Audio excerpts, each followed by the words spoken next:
Hello students, आज का हमारा टॉपिक है बहुकणीय तंत्र की गतिज ऊर्जा, kinetic energy of the system of many particles. ठीक है, पिछले लेक्चर्स में हमने सेंटर ऑफ मास के बारे में पढ़ा था कि सेंटर ऑफ मास क्या होता है। ठीक है, और हमने सिंगल पार्टिकल के लिए पिछले जो लेक्चर्स थे हमारे, उसमें हमने सिंगल पार्टिकल्स के लिए जो भी कंजर्वेशन पढ़े थे, फोर्स और एनर्जी के बारे में पढ़ा था, वो हमने सिंगल पार्टिकल के लिए पढ़ा था। ठीक है, सेंटर ऑफ मास के अंदर हम क्या कर रहे हैं, हम एक से ज्यादा पार्टिकल के लिए यानी टू पार्टिकल सिस्टम या मैनी पार्टिकल सिस्टम के बारे में हम पढ़ रहे हैं। ठीक है, तो यहाँ पर हम क्या कर रहे हैं कि पिछले लेक्चर में हमने सेंटर ऑफ मास की डेफिनेशन पढ़ी थी।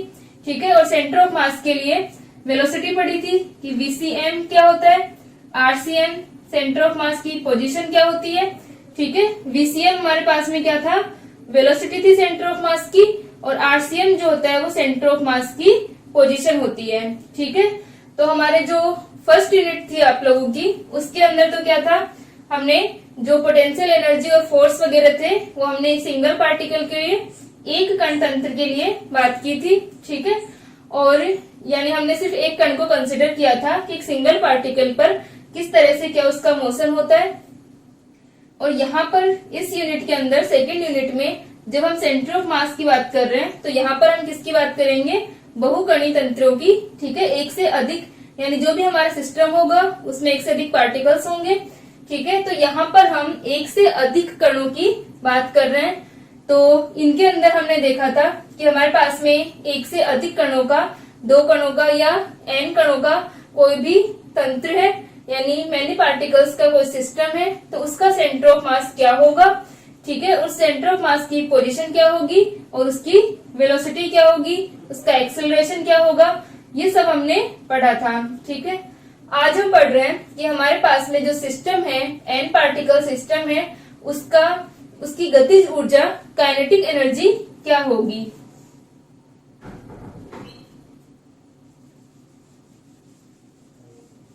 ठीक है, तो यहाँ पर हम काइनेटिक एनर्जी ज्ञात करेंगे एन पार्टिकल सिस्टम की। तो ये हमारे पास में एक सिस्टम है जहां पर ये अपना क्या है, सेंटर ऑफ मास है, और सेंटर ऑफ मास की जो पोजीशन है, ओरिजिन से मूल बिंदु से इसकी जो दूरी है वो कितनी है, आरसीएम है। और जो हमने एक पार्टिकल कंसिडर किया है, ith पार्टिकल, उसकी जो डिस्टेंस होगी ओरिजिन से वो कितनी है, ri है। और सेंटर ऑफ मास से इस पार्टिकल की जो डिस्टेंस है वो कितनी है, ri डैश है। ठीक है, ये हमारा एन कणों का सिस्टम है।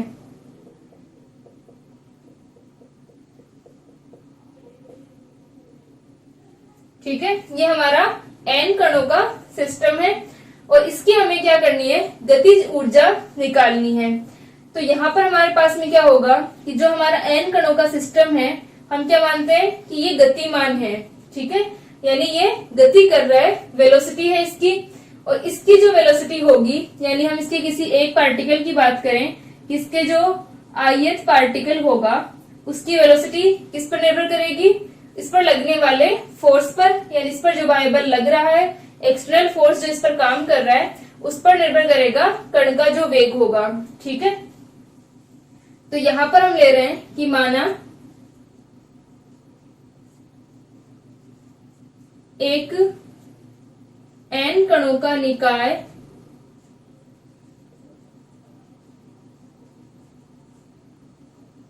है। ठीक है, हमारा क्या है, एन पार्टिकल्स का सिस्टम है। यह निकाय गतिमान है। ठीक है, तो यह हमारा जो सिस्टम है वो गतिमान है। निकाय के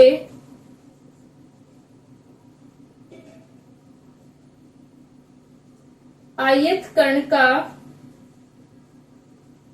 वेग v है। ठीक है, हम क्या ले रहे हैं कि हमारे पास में जो ये सिस्टम हमने लिया है, इसका जो ith पार्टिकल है उसका वेग क्या है, v है। ठीक है, और उसकी जो पोजीशन वेक्टर है वो क्या है, ri है। तो यहां से अपने पास में क्या आ जाएगा, निकाय के ith कण का वेग vi है। ठीक है, तथा आयत कण का स्थिति सदिश क्या है? RI है, तथा द्रव्यमान केंद्र का स्थिति सदिश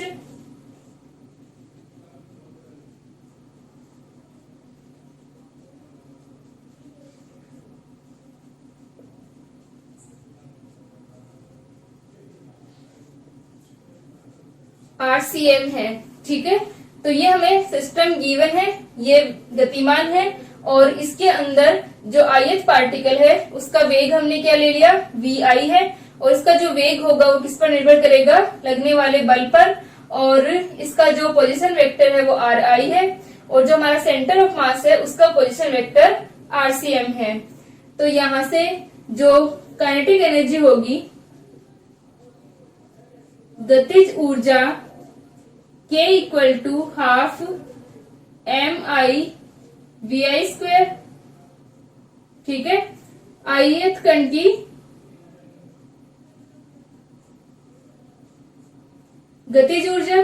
ठीक है, तो जो काइनेटिक एनर्जी हमारी क्या होती है? हाफ mv² होती है, और हम यहाँ पर बात कर रहे हैं आयत पार्टिकल की, तो K equal to half MI/VI²। ये हमारे पास में आ गया इक्वेशन नंबर फर्स्ट, या इसे रहने दें। इसको हम लिख सकते हैं K equal to half MI/VI.VI। ठीक है, ये हम लिख सकते हैं इसे। तो K इक्वल टू क्या हो गया? Half MI/VI.VI। ये हमारी क्या हो गई? इक्वेशन नंबर फर्स्ट हो गई। अब हमारे पास में क्या है? जो RCM है और इसकी स्थिति क्या है? RI है, और इन दोनों के बीच की जो डिस्टेंस है वो क्या है? RI डैश है। तो हम लिख सकते हैं द्रव्यमान केंद्र से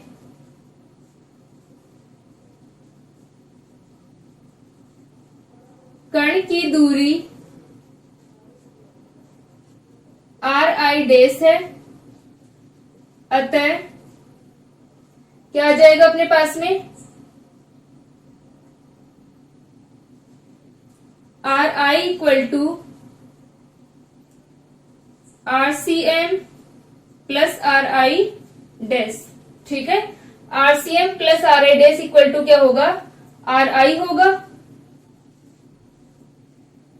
ये हमारी क्या हो जाएगी? इक्वेशन नंबर 2 हो जाएगी। ठीक है, यहां तक लिख लें इसको।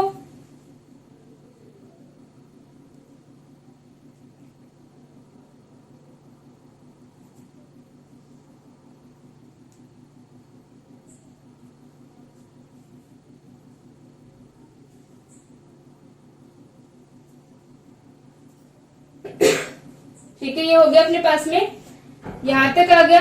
अब हम जो हमारी इक्वेशन नंबर सेकंड है, इसको हम टाइम के रिस्पेक्ट में क्या कर रहे हैं? डिफरेंशिएट कर रहे हैं, अवकलित करते हैं।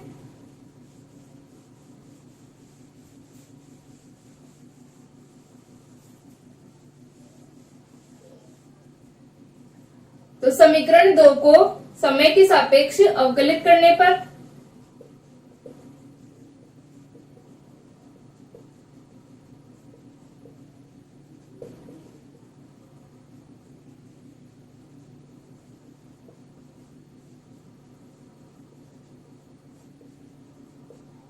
तो यहां से अपने पास में क्या आ गया? DRI/dt equal to DRCM/dt plus DRI-dt, और ये हमारा क्या हो गया? VI equal to VCM plus VI dash. ठीक है, ये हमारे पास एक रिलेशन आ गया कि VCM, या फिर हम कहें कि आयत जो हमारा पार्टिकल है उसका वेग जो VI है, ठीक है, वो क्या हो गया? उसका वेग VI है। इस सिस्टम के अंदर ये जो हमारा कण तंत्र है, ये पार्टिकल सिस्टम जो हमारा है, इसके अंदर इसका वेग क्या है? VI है, और VCM जो है वो द्रव्यमान केंद्र का वेग है, और जो हमारा VI डैश है वो द्रव्यमान केंद्र के सापेक्ष कण का वेग है। यानी ये जो हमारा सेंटर ऑफ मास का जो पॉइंट है, यानी सेंटर ऑफ मास जिसको हम मान रहे हैं, इसके रिस्पेक्ट में पार्टिकल की जो वेलोसिटी है वो हमारी vi डेस है। ठीक है, और पार्टिकल की जो एक्चुअल वेलोसिटी होगी वो vi होगी। तो ये रिलेशन अपने पास में आ गया। इसे हम रख दें यहाँ पर काइनेटिक एनर्जी के अंदर। तो हम लिख सकते हैं समीकरण 3 से मान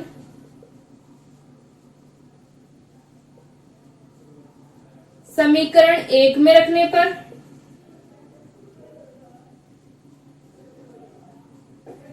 तो ये अपने पास में क्या आ जाएगा, k equal to half M I we I vector dot V I vector.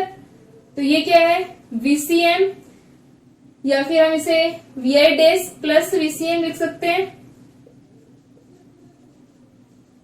Dot vi dash plus VCM। ये आ गया अपने पास में। इसका स्क्वायर करें तो k equal to half M I vi dash dot vi dash. तो ये हो गया vi डेस का स्क्वायर।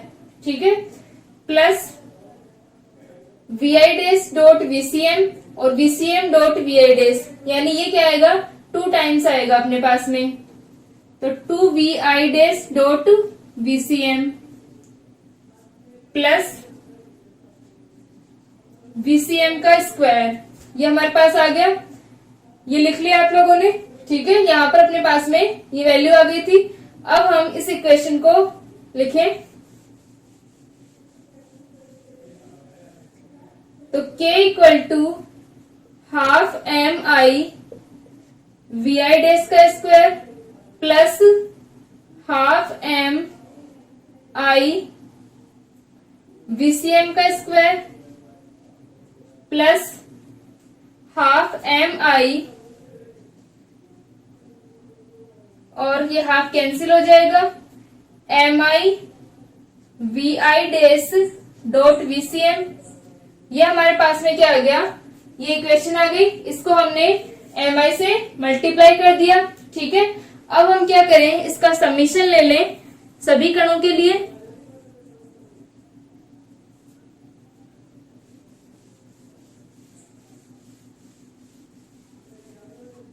तो ये हमारे पास में ith पार्टिकल के लिए हमने लिखा था। ठीक है, अब हम क्या कर रहे हैं, कणतंत्र की गतिज ऊर्जा ले रहे हैं। तो यहां से अपने पास में कुल गतिज ऊर्जा क्या हो जाएगी,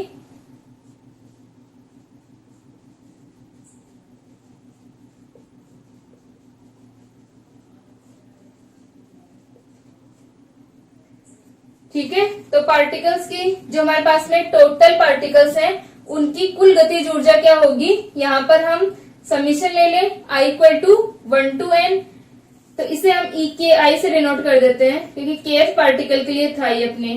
ठीक है, तो अब जो हमारी टोटल काइनेटिक एनर्जी होगी उसे हम EK से डिनोट कर रहे हैं, जहां पर K क्या किसको रिप्रेजेंट करेगा, काइनेटिक एनर्जी को, गतिज ऊर्जा को। तो EK इक्वल टू समीशन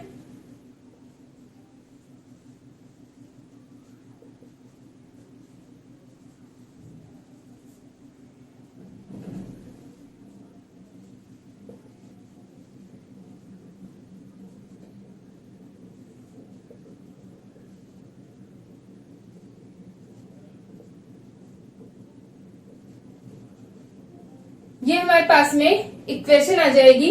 हमें क्या करना है, इस पूरे कणतंत्र की गतिज ऊर्जा को हम निकाल रहे हैं। तो सबसे पहले हमने ith पार्टिकल के लिए लिखा। अब हम क्या कर रहे हैं, इसका हमने सम कर दिया सभी पार्टिकल्स के लिए। तो यहां पर अपने पास में आ गया half M I we I dash square. तो ये तो अपना हो जाएगा half I equal to 1 to n M I we I dash square plus का हाफ, अब जो हमारे पास में VCM है इसके ऊपर तो समेशन होगा नहीं क्योंकि VCM क्या है, सेंटर ऑफ मास के लिए, और सेंटर ऑफ मास एक फिक्स पॉइंट होगा। ठीक है, जहां पर हम क्या मानते हैं कि ये इस तरह से माना जा सकता है किसी भी कण तंत्र की गति के अंदर कि जो सेंटर ऑफ मास है वो पॉइंट होगा जहां पर इसका का सारा द्रव्यमान क्या होता है, केंद्रित होता है, सेंटर्ड होता है। तो यहां से हमारे पास में क्या हो गया, VCM नियत होगा। तो इसको हम बाहर ले लेते हैं। तो I equal to 1 to n mi only किस पे होगा, मास पे, प्लस यहां पर भी mi था हमारा, mi vi dash dot vcm। तो हम क्या करते हैं, mi को बाहर ले लेते हैं, I equal to 1 to n, VCM को बाहर रख लेते हैं और ये हो जाएगा mi vi डैश। ठीक है, ये हमारे पास में वैल्यू आ गई। इसको हम लिख सकते हैं E के equal to half I equal to 1 to n mi vi dash का स्क्वायर प्लस हाफ, ये जो समेशन ऑफ mi है, ठीक है, समेशन ऑफ mi क्या है, जो हमारा सिस्टम है इसके सारे जो पार्टिकल्स हैं उनके मास का सम है। तो समेशन ऑफ mi को हम लिख सकते हैं capital M VCM square plus, ठीक है, VCM स्क्वायर प्लस VCM, और इसको हम लिख सकते हैं d अपॉन dt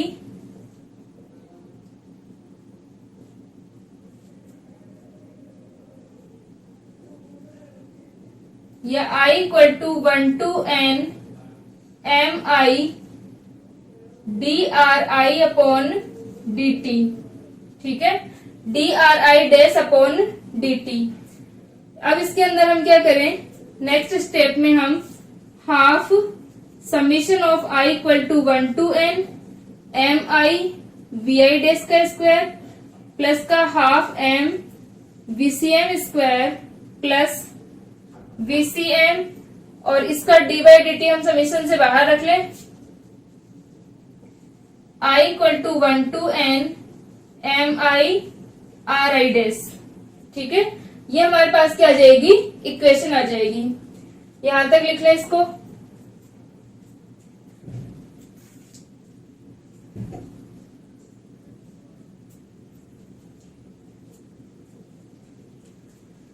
ठीक है, तो ये इक्वेशन आ गई अपने पास में, काइनेटिक एनर्जी की जो इक्वेशन आ रही है वो ये आ गई।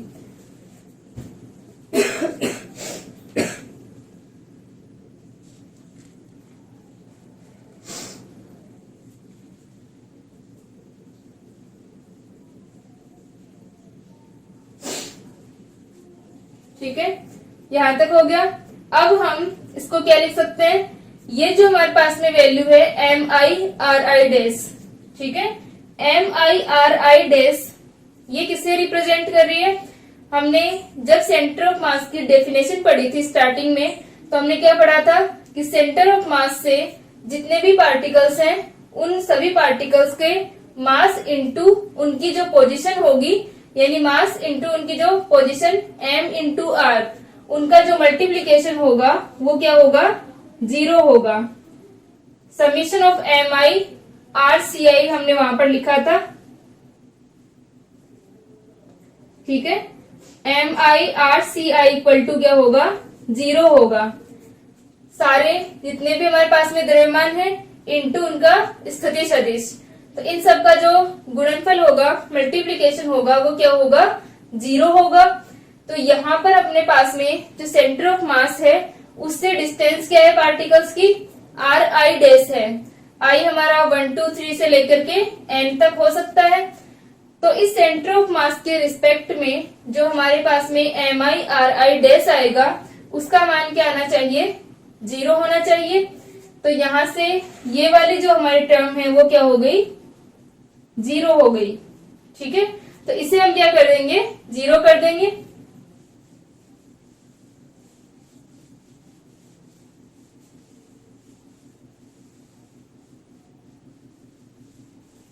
तो हम लिख सकते हैं चूंकि summation of mi ri dash equal to 0, अतः E के equal to half I equal to 1 to n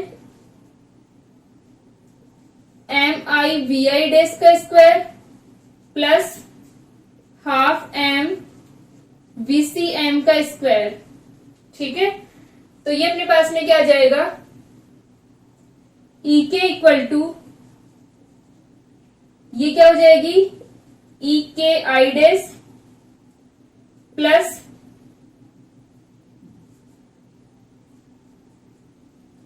ई के सी एम। ये अपने पास में क्या आ गई, गतिज ऊर्जा आ गई। जो हमारा एन पार्टिकल सिस्टम था उसकी जो गतिज ऊर्जा होगी, काइनेटिक एनर्जी जो होगी, वो क्या होगी, ई के इक्वल टू ई के डैश प्लस ई के सी एम। या फिर हम इसको इस तरह से लिख दे, चाहे ई के इक्वल टू ई के सी एम प्लस का ई के डैश। ठीक है, क्योंकि समीशन है तो ये सभी पार्टिकल्स के लिए है, तो इसको हम ई के डैश लिख देते हैं। तो ये हमारे जो सिस्टम था एन पार्टिकल सिस्टम, उसकी जो टोटल काइनेटिक एनर्जी होगी वो इस फॉर्म में आ गई। आप लोगों के एग्जाम में इस फॉर्मूले को प्रूव करना भी पूछ सकते हैं। जैसे या तो इस तरह से पूछे कि जो हमारा एन पार्टिकल सिस्टम होगा, बहुकणीय तंत्र, उसकी गतिज ऊर्जा क्या होगी, उसका डेरिवेशन, या फिर इस फॉर्मूले को प्रूव करना। ठीक है, तो यहाँ पर अपने पास में क्या है, ई के जो है, ई के क्या हो गई, इस कण तंत्र की कुल गतिज ऊर्जा। ई के सी एम जो होगी, ई के सी एम अपने पास में क्या है, सेंटर ऑफ मास की गतिज ऊर्जा है, और ये स्थानांतरण गतिज ऊर्जा होती है। ठीक है, सेंटर ऑफ मास की गति हमेशा स्थानांतरण गति ही होती है। ठीक है, तो यहां से अपने पास में क्या आ गया, ये स्थानांतरण गतिज ऊर्जा, और ई के डैश जो है, ये स्थानांतरण ही किस प्रकार होती है, ये हम आगे पढ़ेंगे कि सेंटर ऑफ मास की जो गति होती है वो किस प्रकार होती है, और उसकी जो ऊर्जा होगी वो गतिज ऊर्जा स्थानांतरण गतिज ऊर्जा होगी। ठीक है, जब हम रोटेशनल मोशन के बारे में पढ़ेंगे। ठीक है, तो यहां से हम इसके बारे में पढ़ेंगे आगे। तो यहाँ पर अपने पास में ये इसकी गतिज ऊर्जा हो गई सेंटर ऑफ मास की, और ई के डैश जो है वो बाकी जो हमारे पार्टिकल्स है उनकी गतिज ऊर्जा है।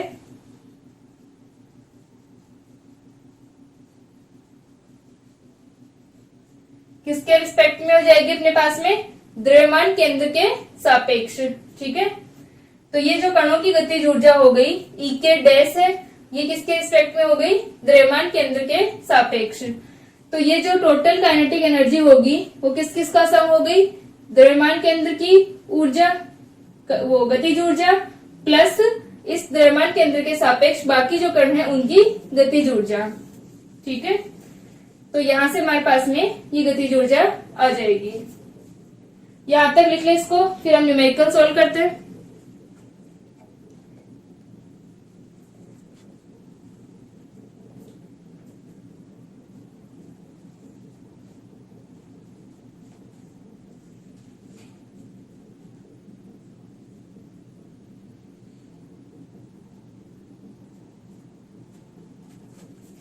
ठीक है, अब हम एक न्यूमेरिकल सोल्व करते हैं।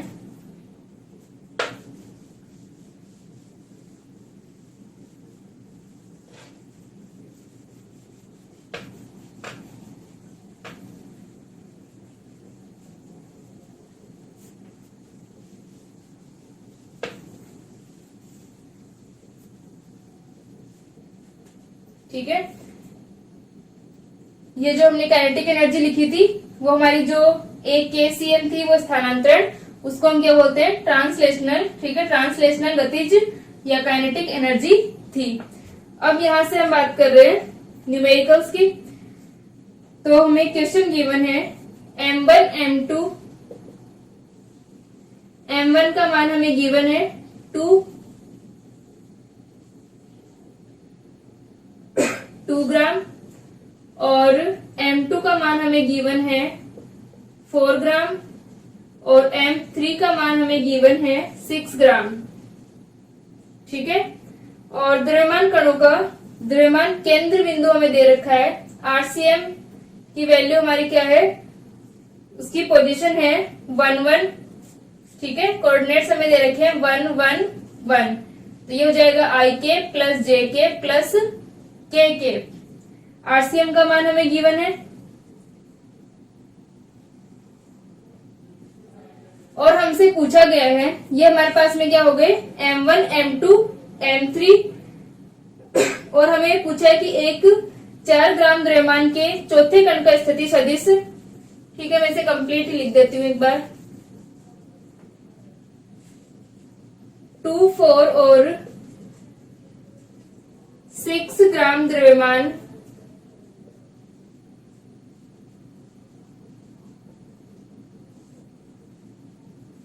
कणों का द्रव्यमान केंद्र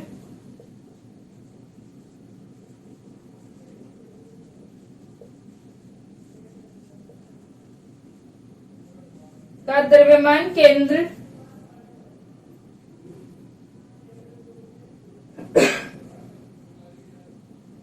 111 बिंदु पर स्थित है।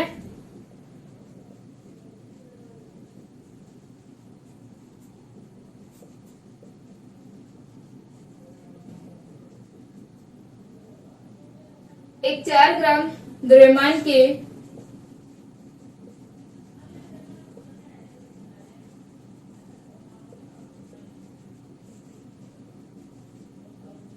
चौथे कण का स्थिति सदिश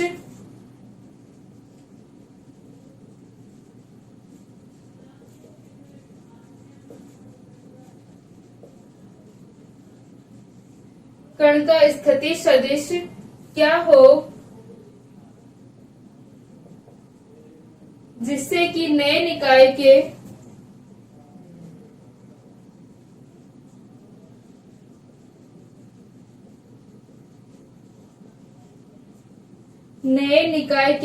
द्रव्यमान केंद्र की स्थिति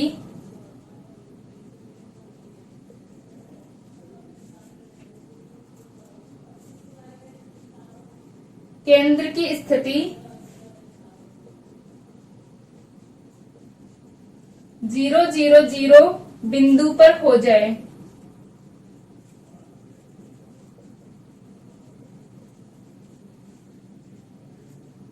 ठीक है, तो ये क्वेश्चन हमें गिवन है। इसमें हमें दिया गया है 3 मास हमें गिवन है, M1, M2 और M3। तीनों की मास की हमें वैल्यू दे रखी है 2, 4 एंड 6 ग्राम। फिर हमसे दिया गया है हमें कि जो इन तीनों मासेस का जो सेंटर ऑफ मास होगा उसकी पोजीशन क्या होगी 111 पॉइंट पर होगी। अब हम क्या करें कि हम एक चौथा पार्टिकल और लेके आ रहे हैं, यानी चौथा मास हम और रख रहे हैं। उस फोर्थ पार्टिकल की पोजीशन क्या होनी चाहिए कि जो द्रव्यमान केंद्र है वो चेंज होकर के 000 बिंदु पर आ जाए। ठीक है, यानी जैसे मान लो हमारे पास में 3 मास हैं 2, 4 और 6। ठीक है, इनका सेंटर ऑफ मास मान लो कहीं यहाँ पर है, कहीं पर भी हम एक बार मान रहे। तो हमें क्या पूछा है, जैसे मान लो अगर ये 111 पॉइंट होता तो अगर इन 3 मास का जो सेंटर ऑफ मास यहाँ पर है, तो अगर हम एक चौथा मास और रख रहे हैं, ठीक है, ये हमारा M4 है, तो इस M4 की पोजीशन क्या होनी चाहिए कि जो सेंटर ऑफ मास है वो इस 111 की बजाय 000 पर आ जाए, यानी जो हमारा ओरिजिन होता है वहां पर आ जाए। ठीक है, यानी हमें क्या गिवन है, एक बार हमें आरसीएम और तीनों मास गिवन है और दूसरी कंडीशन में हमें आरसीएम गिवन है और एक फोर्थ मास और गिवन है, और हमसे पूछा है उस फोर्थ वाले मास का क्या होगा, पोजीशन वेक्टर पूछी है। ठीक है, इसे हम सॉल्व करें। आरसीएम इक्वल टू क्या होता है, M1R1 प्लस का M2R2 प्लस का M3R3 divided by M1 plus M2 plus M3। ठीक है, ये हमें पता है कि आरसीएम का फॉर्मूला होता है, सारी वैल्यूज को हम इसके अंदर रख दें तो ये क्या आ जाएंगी, M1 2R1 plus M2 4R2 plus M3 6R3 divided by M1 plus M2 plus M3। ठीक है, तो न्यूमेरिकल सोल्व करने के लिए सबसे पहले हम क्या रखते हैं, हमारा फॉर्मूला, और फिर हमें क्या क्या गिवन है वो सारी वैल्यूज हम इसके अंदर रखते हैं।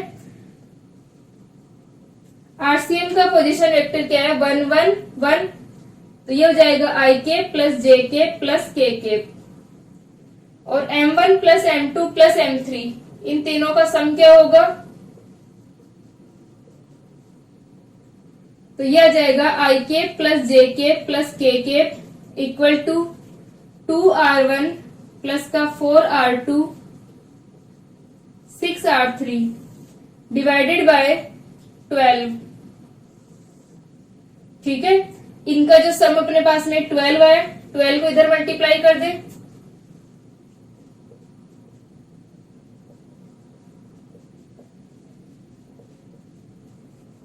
ये अपने पास में वैल्यू आ गई 2r1 प्लस का 4r2 प्लस का 6r3। ठीक है, तो ये अपने पास में इक्वेशन आ गई, इसे हम इक्वेशन नंबर 1 दे देते हैं। अब हमें नेक्स्ट कंडीशन पूछी है कि जो हमारा फोर्थ पार्टिकल है उसका जो मास है वो 4 ग्राम है, तो अब जो इसका स्थिति सदिश क्या होना चाहिए, यानी R4 का मान क्या होना चाहिए कि RCM 0 0 पर आ जाए। तो हम लिख लेते हैं RCM इक्वल टू 0 0, अतः क्या हो जाएगा 0 इक्वल टू, क्योंकि 0 आई के प्लस 0 जे के प्लस 0 के, तो ये 0 0 0 तो 0 आ गया, और फोर्थ पार्टिकल को भी इंक्लूड कर लेंगे अब हम, तो 2 इंटू R1 प्लस का 4 इंटू R2 प्लस का 6 इंटू R3 प्लस नया वाला पार्टिकल क्या है हमारा 4 ग्राम, 4 इंटू R4 डिवाइडेड बाय, किससे डिवाइड हो जाएगा ये, अब टोटल मास क्या होगा 2 4 6 प्लस 4, तो 12 प्लस 4 16, ये आ गया अपने पास में। ठीक है, 16 को इधर मल्टीप्लाई करेंगे तो 0 हो जाएगा, इक्वेशन सिर्फ हमारी ये बचेगी 2r1 प्लस 4r2 प्लस का 6r3 प्लस का 4r4 इक्वल टू 0। हमें क्या निकालना है, R4 का मान निकालना है। इतना जो हमारे पास में वैल्यू है ये हमारे किसके इक्वल है, इसके इक्वल, तो यहां पर हम मान रख दें 12 आई केप। ठीक है, यहां तक लिख लें इसको, फिर हम इसकी जगह ये वाला मान रख देंगे और R4 का मान निकाल लेंगे। ठीक है, यहां तक लिख लें इसको,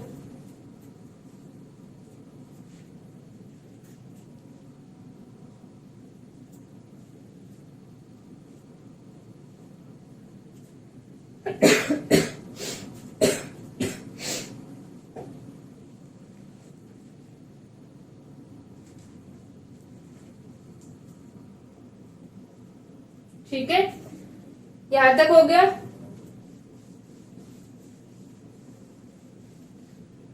तो यहां से अपने पास में क्या आ जाएगा, इसकी जगह हम क्या रख रहे हैं 12 आई के प्लस 12 जे के प्लस का 12 के इक्वल टू माइनस का 4r4। ठीक है, ये माइनस इन सबको रख लेते हैं 4r4, तो R4 का मान क्या हो गया माइनस का 3 I cap plus 3 J cap plus का 3 के केप, माइनस को हमने बाहर रख लिया। ये हमारे पास में R4 का पोजीशन वेक्टर आ गया। अगर हम इसे कोऑर्डिनेट कंपोनेंट्स की फॉर्म में लिखें तो -3 -3 -3।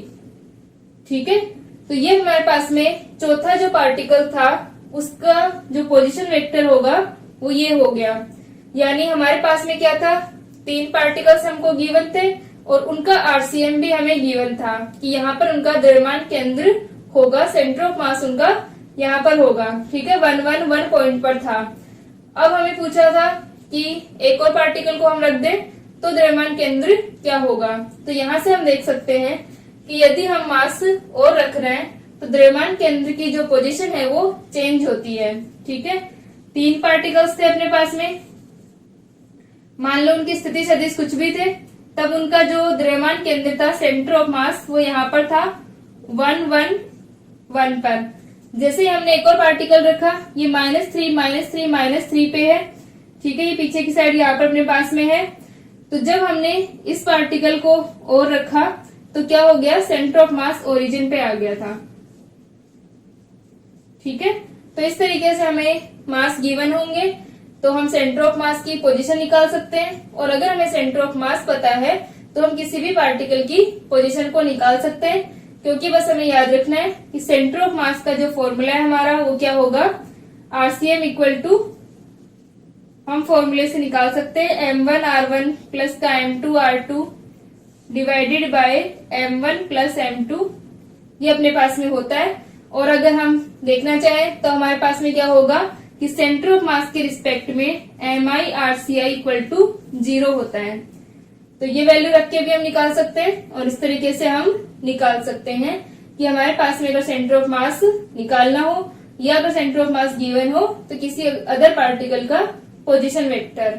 ठीक है, नेक्स्ट लेक्चर में हम द्रव्यमान केंद्र के सापेक्ष में वेग को निकालना पढ़ेंगे, क्योंकि अभी जो हमने डेरिवेशन किया था काइनेटिक एनर्जी का, ये वाला हो गया, सबको आ गया समझ में। ठीक है, अब जो हमारे पास में डेरिवेशन हमने काइनेटिक एनर्जी का किया था तो वहां पे हमारे पास एक फॉर्मूला आया था VI equal to VCM plus VI dash. ठीक है, ये हमारे पास एक फॉर्मूला था।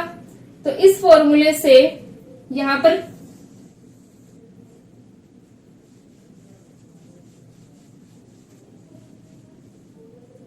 हमारा जो डायग्राम था वो इस प्रकार था कि पार्टिकल था ith पार्टिकल, उसका स्थिति सदिश RI, सेंटर ऑफ मास था, उसका स्थिति सदिश RCM, और इन दोनों के बीच की जो डिस्टेंस थी वो RI डैश थी। ठीक है, इनके बीच की जो डिस्टेंस थी वो RI डैश थी।